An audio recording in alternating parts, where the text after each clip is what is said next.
نحمده ونصلي على رسوله الكريم اما بعد بسم اللہ الرحمن الرحیم السلام علیکم ورحمۃ اللہ وبرکاتہ۔ جمعے کے لیے خاص دعا، جمعے کے لیے بہترین دعا، جمعہ کے دن کرنے والی بہترین دعا۔ محترم ناظرین، ایک حدیث ہے جس کا مفہوم کچھ اس طرح ہے کہ رسول اللہ صلی اللہ علیہ وآلہ وسلم نے فرمایا، اللہ اپنے بندے کی دعا اس وقت تک قبول کرتے ہیں جب تک کہ وہ مانگتے مانگتے تھک نہیں جاتا۔ اور تھکنے کا کیا مطلب ہے؟ یعنی وہ یوں نہیں کہتا کہ میں دعا مانگ رہا ہوں اور دعا قبول نہیں ہو رہی۔ جب یہ کہتا ہے تو پھر دعائیں قبول ہونا بند ہو جاتی ہیں۔ دعائیں جتنی بھی ہم اللہ سے مانگتے ہیں وہ ساری کی ساری قبول ہو رہی ہوتی ہیں، لیکن ہمیں نظر نہیں آ رہی ہوتی۔ محترم ناظرین، تھوڑی توجہ کے ساتھ سنیے گا کہ جب ہم اللہ پاک سے کوئی دعا مانگتے ہیں تو اس کی مرضی اور منشا پر منحصر ہے کہ ہماری دعا قبول کرے یا نہ کرے، یا اس کا کوئی نعم البدل عطا فرما دے۔ لیکن جب ہم اللہ پاک سے ہدایت مانگتے ہیں، ہدایت چاہے کسی کے لیے ہو، اللہ پاک ہدایت ضرور عطا فرماتے ہیں۔ اس لیے ہمیں اپنے لیے، اپنے گھر والوں کے لیے، اپنی اولاد اور اپنے والدین کے لیے، دوستوں اور رشتہ داروں کے لیے، اہل محلہ، اہل علاقہ، ملک پاکستان اور پوری دنیا کی انسانیت کی ہدایت کے لیے ہمیشہ دعا مانگتے رہنا چاہیے، کیونکہ ہدایت کے لیے مانگی گئی دعا ضرور قبول ہوتی ہے۔ اللہ پاک سے دعا ہے کہ یا اللہ پاک ہم سب کو اپنے ہدایت یافتہ لوگوں میں شامل فرما، آمین۔ محترم ناظرین، جمعرات یعنی کہ خمیس کے دن مغرب کی نماز کے بعد سے جمعہ کی برکتوں کے نزول کا وقت شروع ہو جاتا ہے، اور جمعہ کے دن مغرب کی اذان سے پہلے پہلے جمعہ کی برکتوں، رحمتوں اور فضیلتوں کو سمیٹا جا سکتا ہے۔ ان 24 گھنٹوں میں اللہ تبارک و تعالی جن فیوض اور برکات کا نزول فرماتا ہے، ہم چاہیں تو اپنے ہاتھ اٹھا کر، اپنی جھولیاں پھیلا کر اللہ سے اپنی حاجات و مناجات پوری کروا سکتے ہیں۔ تو میرے ساتھ ہاتھ اٹھا کر، سر اور گردن جھکا کر، آنکھوں کو نم اور بند کر کے ہم سب مل کر اللہ پاک سے اپنی جائز حاجات کے لیے دعا کرتے ہیں۔ سب سے پہلے درود پاک پڑھ لیجئے، اللہم صلی علی سیدنا محمد وعلی آل سیدنا محمد وبارک وسلم۔ اب ایک مرتبہ بسم اللہ پڑھ کر سورہ اخلاص پڑھ لیجئے، بسم اللہ الرحمن الرحیم۔ قل هو اللہ احد اللہ الصمد لم یلد ولم یولد ولم یکن له کفوا احد۔ اے زمین و آسمان کے شہنشاہ، اے کائنات کے شہنشاہ، اے بحر و بر کے شہنشاہ، اے عرش و فرش کے شہنشاہ، اے زمین و آسمان کے بنانے والے تنہا مالک، اے وہ رب جس کا کوئی شریک نہیں، اے وہ رب جس کا کوئی مشیر نہیں، اے وہ اللہ جو بیوی سے پاک ہے، اے وہ اللہ جو اولاد سے پاک ہے، اے وہ اللہ جو زمان و مکان سے پاک ہے، اے وہ اللہ جو مشرق و مغرب سے پاک ہے، اے وہ اللہ جو شمال و جنوب سے پاک ہے، اے وہ اللہ جو ہر حاجت سے پاک ہے، اے وہ اللہ جسے زوال نہیں، اے وہ رب جسے کسی نے نہیں بنایا اور تو نے سب کو بنایا۔ اے اللہ، ہمیں پتہ ہے تو ہم سے روٹھا ہوا ہے، تبھی تو ہواؤں کے تیور بدل گئے ہیں، زمین و آسمان کے تیور بدل گئے ہیں، موسم کے تیور بدل گئے ہیں۔ یا اللہ پاک، ہمارے دین، دنیا، موت، قبر اور آخرت کے معاملات کو آسان فرما دے۔ یا اللہ، ہمیں سچا اور پکا مسلمان بنا دے، دین اسلام سے سچی محبت عطا فرما دے، قرآن پاک سے سچی محبت عطا فرما دے، قرآن پاک کو پڑھنے، سمجھنے اور اس پر عمل کرنے والا بنا دے، رسول اللہ صلی اللہ علیہ وآلہ وسلم کا سچا اور پکا امتی بنا دے۔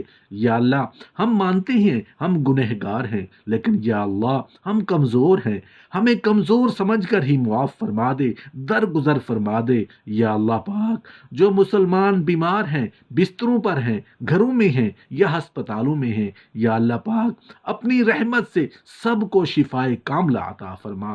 یا اللہ پاک، جو مسلمان کسی ناجائز مقدمات میں پھنسے ہوئے ہیں تو ان کی غیبی مدد فرما، ان کو رہائی عطا فرما۔ یا اللہ پاک، جو مسلمان بچے بچیاں امتحان دے رہے ہیں یا دے چکے ہیں، سب کو کامیابی عطا فرما۔ یا اللہ پاک، جو مسلمان کاروبار، نوکری یا رزق کے حوالے سے پریشان ہیں، سب کو حلال اور وسیع رزق عطا فرما۔ یا اللہ پاک، جو مسلمان بچے بچیاں جوان ہیں، ان کو نیک جوڑے اور نیک رشتے عطا فرما۔ یا اللہ پاک، تمام بیٹیوں اور بچیوں کے نصیب اچھے فرما دے۔ یا اللہ پاک، جو مسلمان بے اولاد ہیں ان کو نیک اور صالح اولاد عطا فرما۔ جو صاحب اولاد ہیں ان کی اولاد کو نیک اور والدین کی آنکھوں کی ٹھنڈک کا ذریعہ بنا، اور آخرت میں ان کو صدقہ جاریہ بنا۔ یا اللہ پاک، جو مسلمان مقروض ہیں، اپنے غیبی خزانوں سے ان کی قرض خواہی کے اسباب پیدا فرما دے۔ یا اللہ پاک، جو مسلمان بے گھر ہیں، کرائے کے گھروں میں رہتی ہیں، یا اللہ پاک ان کو اپنے ذاتی گھر عطا فرما۔ یا اللہ پاک، جو مسلمان مرد اور مسلمان عورتیں، جو مسلمان شوہر اور مسلمان بیویاں ایک دوسرے سے خفا ہیں، ناراض ہیں، روٹھے ہوئے ہیں، یا اللہ پاک ان کے دلوں میں محبت پیدا فرما دے، ان کے دلوں کو یکجا فرما دے، ان کے رشتوں کو مضبوط بنا دے۔ یا اللہ پاک، جو مسلمان خاندان اور قبیلے ایک دوسرے کے لیے دلوں میں بغض اور نفرت رکھتے ہیں، یا اللہ پاک ان کی اس نفرت کو محبت میں بدل دے۔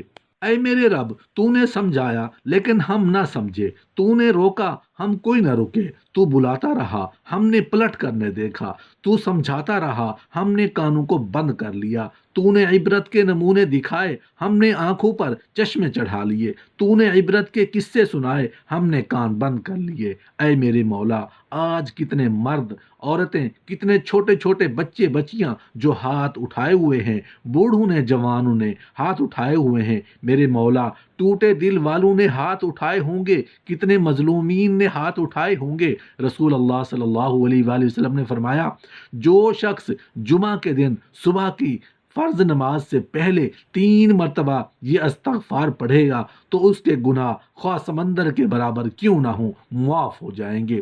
استغفر اللہ الذی لا الہ الا هو الحی القیوم واتوب الیہ۔ رسول اللہ صلی اللہ علیہ وآلہ وسلم جب جمعہ کے دن مسجد میں داخل ہوتے تو دروازے پر کھڑے ہو کر یہ دعا پڑھتے، اللہم اجعلنی اوجہ من توجہ الیک واقرب من تقرب الیک وافضل من سألک وراغب الیک۔ رسول کریم صلی اللہ علیہ وآلہ وسلم نے فرمایا، جو شخص جمعہ کے بعد قل هو اللہ احد، قل اعوذ برب الفلق اور قل اعوذ برب الناس 7 مرتبہ پڑھے گا تو اللہ تعالیٰ ایک جمعہ سے دوسرے جمعہ تک اس کے مصائب اور برائیوں سے محفوظ رکھے گا۔ یا اللہ پاک، تو واحد شہنشاہ ہے جو فقیروں کو دیکھ کر خوش ہوتا ہے، دنیا کے بادشاہ تو ناراض ہو جاتے ہیں، دھکے دیتے ہیں، دروازے بند کر لیتے ہیں۔ اے میرے پیارے اللہ، لوگوں سے مانگے تو وہ ناراض ہوتے ہیں، اگر تجھ سے نہ مانگے تو تو ناراض ہوتا ہے۔ تو کتنا پیارا ہے یا اللہ، تو کتنا مہربان ہے یا اللہ، تو کتنا اچھا ہے۔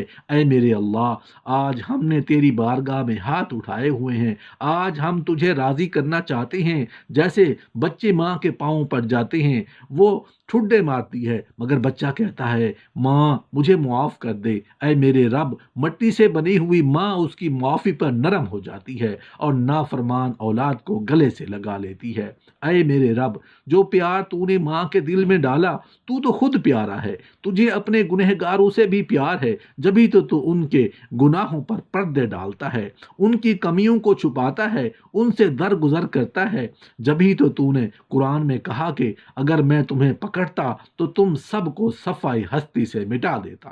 تیرا کتنا کرم ہے مولا کہ تو نے ہمیں انسان بنایا، ہمیں بندر نہیں بنایا، ہمیں خنزیر نہیں بنایا۔ اے میرے پیارے رب، تو نے جب ماؤں میں اتنا پیار رکھا تو تیرے اپنے اندر بندوں کے لیے کتنا پیار ہوگا۔ میرے مولا، تو نے جانوروں میں بھی پیار رکھا، تو اپنے بندوں سے بھی کتنا پیار کرتا ہوگا۔ اے میرے مولا،